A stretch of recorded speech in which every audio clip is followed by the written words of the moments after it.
இன்று தமிழகத்தினுடைய சட்டசபை 2 நாள் நடைபெற இருக்கிறது. இன்றும் நாளையும் நடைபெற இருக்கிறது. அதில் வினா விடை என்ற ஒரு பகுதி வர இருக்கிறது. துணைநிலை அறிக்கையை நிதிநிலை அறிக்கை துணை நிதிநிலை அறிக்கை சமர்ப்பிக்கிறார்கள். அதில் நம்முடைய நாகர்கோவில் சட்டமன்ற உறுப்பினர் ராஜேஷ் அவர்கள் ஓய்வு பெற்ற தொழிலாளருடைய பிரச்சனை குறித்து, ஓய்வு பெற்ற தொழிலாளர் என்று சொன்னால் போக்குவரத்து கழக ஓய்வு பெற்ற தொழிலாளருடைய பிரச்சனை குறித்து கேள்வியை கேட்டிருக்கிறார். அது ஏற்கனவே நமக்கு தகவல் வந்தது. இன்று சபாநாயகர் அதை அனுமதித்து விடை கொடுப்பாரா என்ற எதிர்பார்ப்போடு ஐஎன்டிசி இயக்கம் காத்து கொண்டிருக்கிறது. இன்னொரு செய்தி, மகிழ்ச்சியான செய்தி என்னவென்றால், போக்குவரத்து கழக தொழிலாளருடைய வழக்கு உச்சநீதிமன்றத்தில் கோவை பேரவை, ஓய்வு பெற்ற தொழிலாளருடைய பேரவை கோவையில் இருக்கிறது. அந்த பேரவையில் தான் ஐஎன்டிசி இணைந்திருக்கிறது.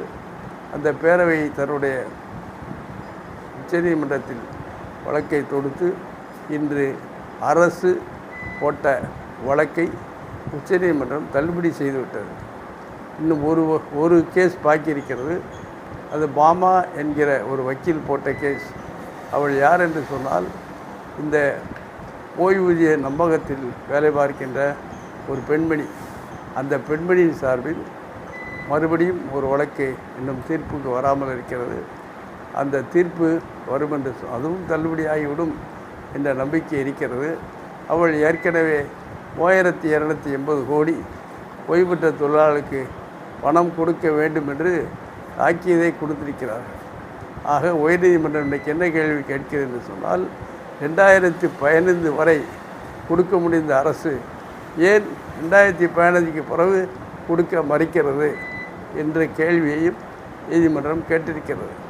அவள் என்ன கூறுகிறார் என்று சொன்னால், 20A இந்த பென்ஷன் திட்டம் உருவாகும் போது 20A கொடுத்திருக்கிற அடிப்படையில் நாங்கள் டிஏ கொடுக்க வேண்டிய அவசியம் இல்லை என்று அவள் அந்த வழக்கில் வாதிடுகிற பொழுது நீதிபதி அவர்கள் 2015 வரை கொடுக்கக்கூடிய அரசு அதன் பிறகு கொடுக்காமல் இருப்பதற்கு தகுந்த காரணங்கள் இல்லை என்று கூறியதோடு மட்டுமல்லாமல், நிதிநிலை கொடுப்பதற்கு எங்களுக்கு வசதி இல்லை என்று அரசின் சார்பாக தெரிவிக்கிற பொழுது அது குறித்து அடுத்ததாக தீர்ப்பு வரும். இன்னும் ஒரு 2-3 நாட்களில் நல்ல தீர்ப்பு வேண்டும் என்று எதிர்பார்க்கிறோம். இந்த சூழ்நிலையில் ஒரு சில சங்கங்கள் அசிங்கமான முறையில் அரை நிர்வாண போராட்டம் என்று அரசினை எதிர்த்து போராடி கொண்டிருக்கிறது. எந்த நீதிமன்றம் உங்களுக்கு ஆணையிட்டாலும் கூட தமிழக அரசு, தமிழக முதல்வர் அது குறித்து நிதியை ஒதுக்கி தந்தால்தான் இன்று போக்குவரத்துடைய வாழ்வு வளம் பெறும். அதற்கு வேண்டிய நடவடிக்கை எடுக்க வேண்டுமே ஒழிய அரசை அசிங்கப்படுத்துவது மட்டுமல்ல, நம்மை நாமே அசிங்கப்படுத்திக் கொள்கிறோம். அரை நிர்வாண போராட்டம் என்பது கற்காலத்தில் மனிதர்களை சந்திப்பது போல அரை நிர்வாணம் என்பது அசிங்கமான ஒரு போராட்டமாகும். அதை கைவிட்டு இவர்கள் என்ன செய்ய வேண்டும் என்று சொன்னால், துணை முதல்வர் இல்லம் நோக்கி தன்னுடைய ஊர்வலமோ ஒரு அஹிம்சை முறையிலே செய்தார்கள் என்று சொன்னால் அவர் இதயத்திலே இடம்பெற முடியும்.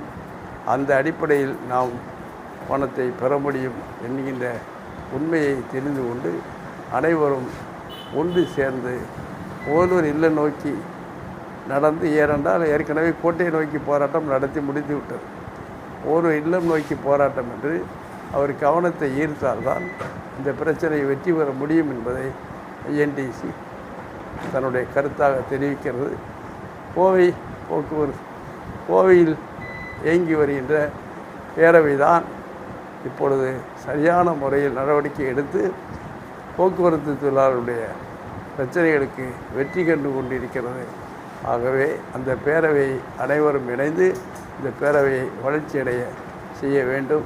இந்த பேரவையில் பொறுப்பில் இருக்கின்ற பொதுச் செயலாளர் ராஜாராம் அவர்களையும் பொருளாளர் சுந்தரசேகரன் அவர்களையும் ஐஎன்டிசி பாராட்டி மகிழ்கிறது.